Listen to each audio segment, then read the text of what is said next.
we have to come at some agreements on how we are to proceed further. We haven't got very much time.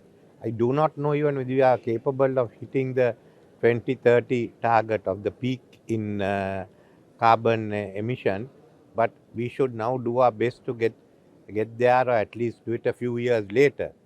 So what is important here at COP28, this is where the final decisions have to be made. Excellent hosting. I mean, if at all I can say is there's a lot of walking to be done. Other than that, facilities are available, everyone has stalls, which are not possible in some of the earlier meetings. It's very good. Well, Sri Lanka's climate change actions, we are proposing an international climate change university, which will do capacity building, do the research, not merely on climate change, but on the financing needed.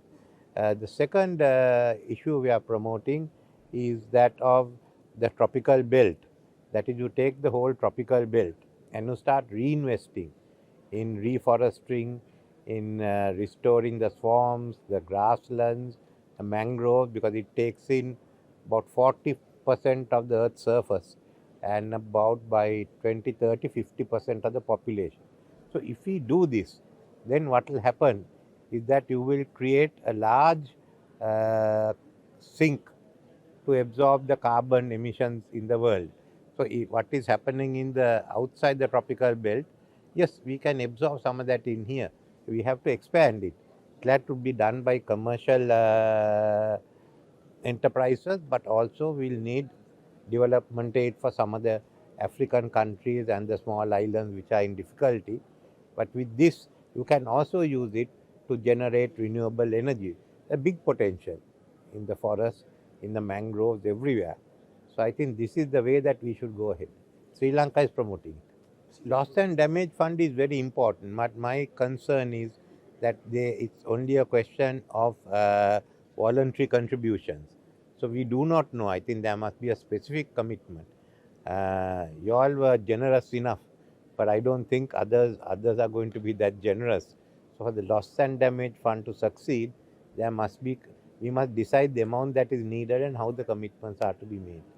Mine is we must act now. We must act immediately. We can't be questioning. We can't be talking of climate denial. No, we will lead the way. And I am happy that I'm glad that UAE especially is doing a lot on solar energy, because you show that what there is other sources of power available. For me, the United Arab Republic, United Emirates have shown that you all are capable of developing and also getting involved in resolving global issues.